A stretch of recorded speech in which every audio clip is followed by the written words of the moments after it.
My next guest, Rachel, says her 17-year-old son, Justin, suffers from stress and anxiety as a high school senior. Now, Justin says the stress of applying for college, playing center field on his high school baseball team, and worrying about his mom and grandma are taking a toll on him. Take a look. We had 2 tests today. How do you think you did on those?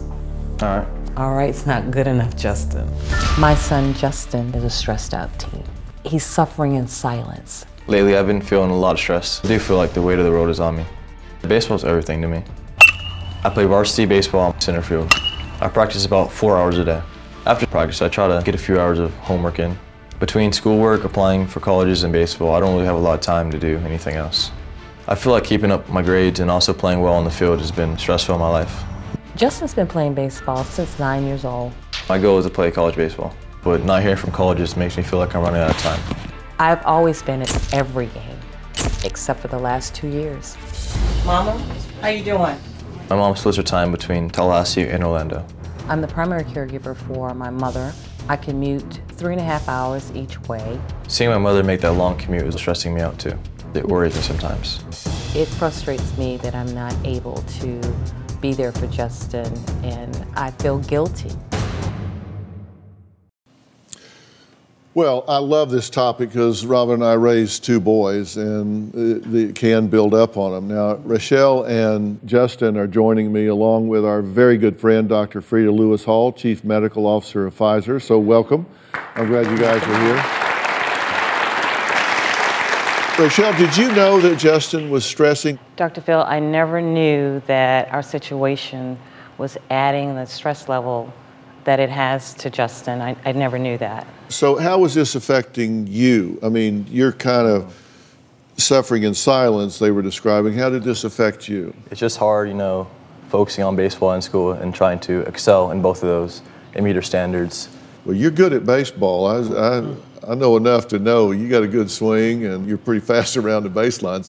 Doc, how can parents really recognize stress and know if it's taking a toll on their children? First of all, let me say that stress is a normal part of living, and it affects children of every age. And stress can be a positive. It helps us learn resilience, problem solving, and it helps us learn how to adapt to the challenges of every day. Okay, having said that, intense stress or stress that's unresolved over a period of time can take a toll and be very damaging.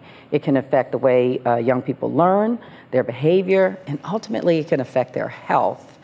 Over the long term, it can actually increase the chances of developing heart disease, diabetes, substance abuse, depression.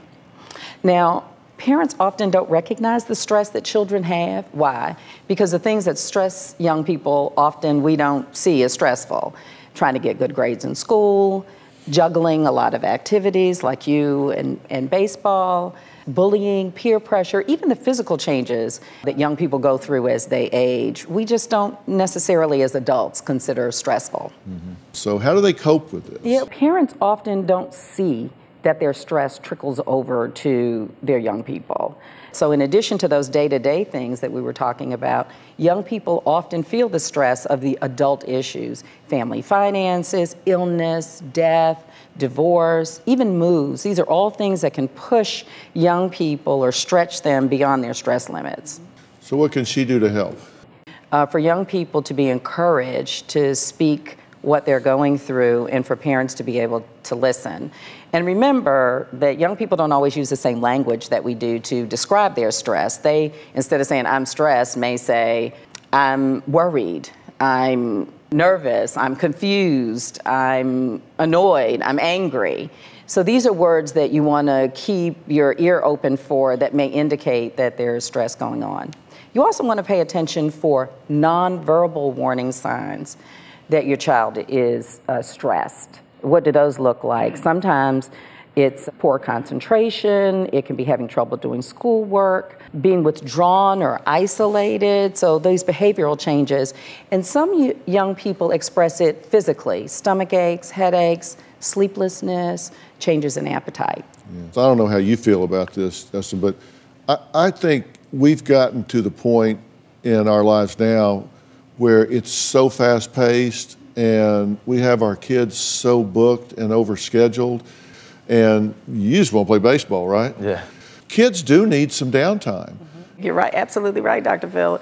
So as parents develop these schedules, all of these things are important to take into consideration. You know, what does the schedule actually look like? And involve the young people as much as is appropriate. And every once in a while, you might want to take a look and say, let's weigh the pros and cons of paring back a little bit. And you may want to consider talking to a counselor or your doctor about ways in which you can help your child manage his stress, but also you can manage yours. Well, baseball is one activity Justin isn't giving up since he'd like to go pro someday. So we had a big surprise from the big leagues. Major league pitcher for the Texas Rangers and most recently the Los Angeles Angels, C.J. Wilson, gave him a visit. Take a look. I'm C.J. Wilson. I'm here to meet Justin. He's a high school baseball player, and I'm pretty sure this is going to be a big surprise. Justin? Yeah. Hi, C.J. Wilson. Oh, nice to meet you. How's it going, buddy? So let's do some baseball. They sent me some video on you, and I think the skills that you have right now as a 17-year-old kid are pretty advanced. And if you keep it up, I mean, I'll see you in the big leagues.